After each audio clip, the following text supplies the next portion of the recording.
danna subscribe, kala ka danna ƙararrawar sanarwa domin ku ci gaba da samun bidiyo.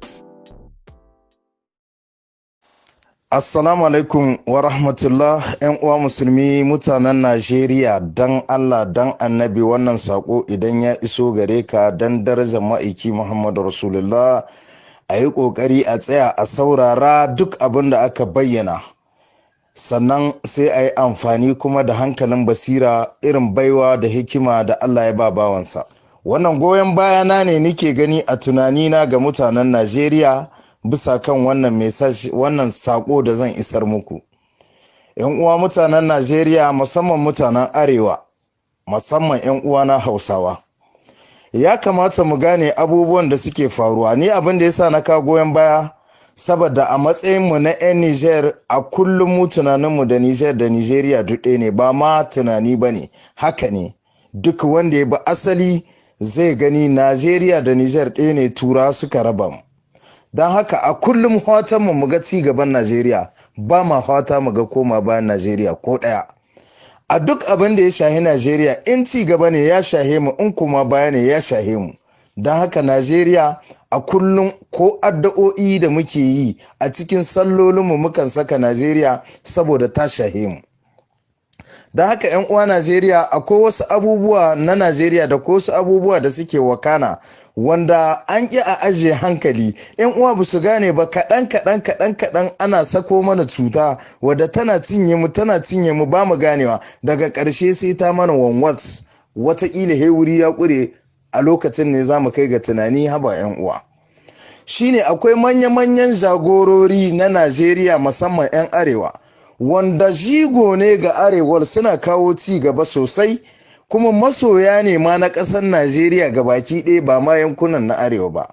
Amma a cikin tsarin tahiyar su kaɗan akan kawo musu cikas, ana ɗan ɗebe su ana janye su kaɗan. Mutane sun ƙi fahimta, sun ƙi ba da haɗin kai bisa kan goyon baya ga 'yan uwan nan, sai lokacin da wuri ya ƙure 'yan uwa su dinga dama. Ina magana ne bisa kan wannan shahararren ɗan sanda wanda kuke kira da Abba Kyari. Fi sabilillahi, muna bin abubuwan da suke faruwa a Najeriya sau da kafa.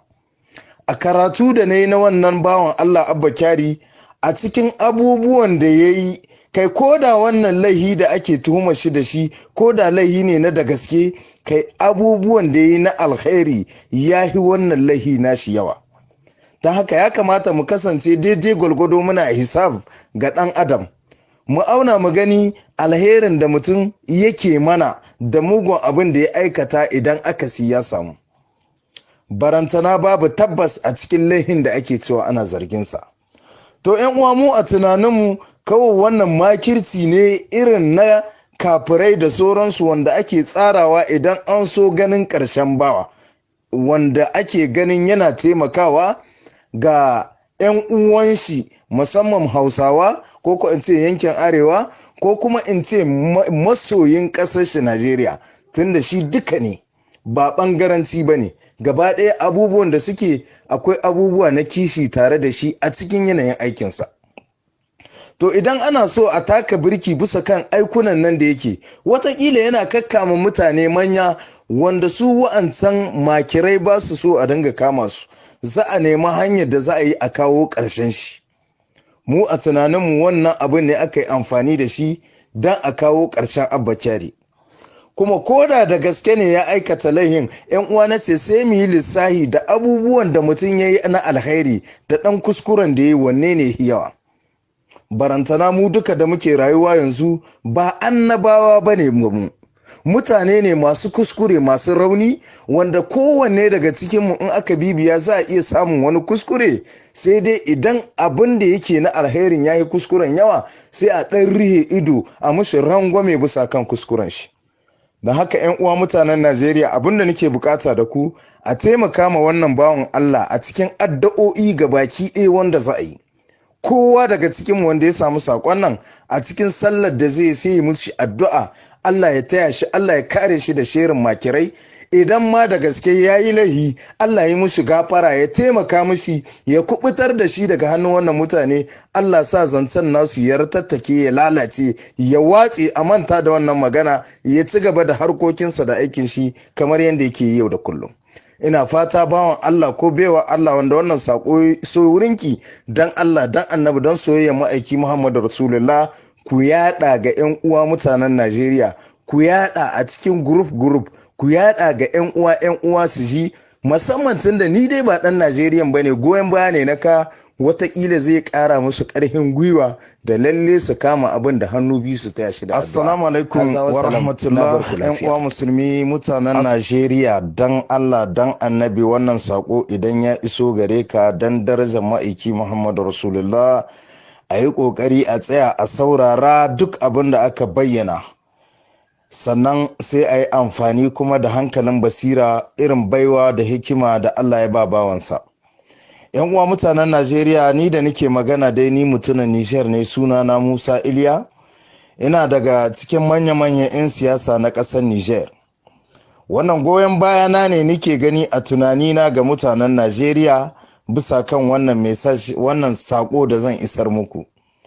'Yan uwa mutanen Najeriya, musamman mutanen Arewa, musamman 'yan uwa na Hausawa, ya kamata mu gane abubuwan da suke faruwa. Ni abin da yasa na ka goyon baya, saboda a matsayinmu na 'yan Nijar, a kullum mu tunaninmu da Nijar da Nijeriya duk ɗaya ne, ba ma tunani ba ne, haka ne. Duk wanda ya bi asali zai gani Najeriya da Nijar ɗaya ne, tura suka raba mu. Don haka a kullum fatanmu mu ga ci gaban Najeriya, ba ma fata mu ga koma bayan Najeriya ko ɗaya. A duk abin da ya shahi Najeriya, in ci gaba ne ya shahe mu, in kuma baya ne ya shahe mu.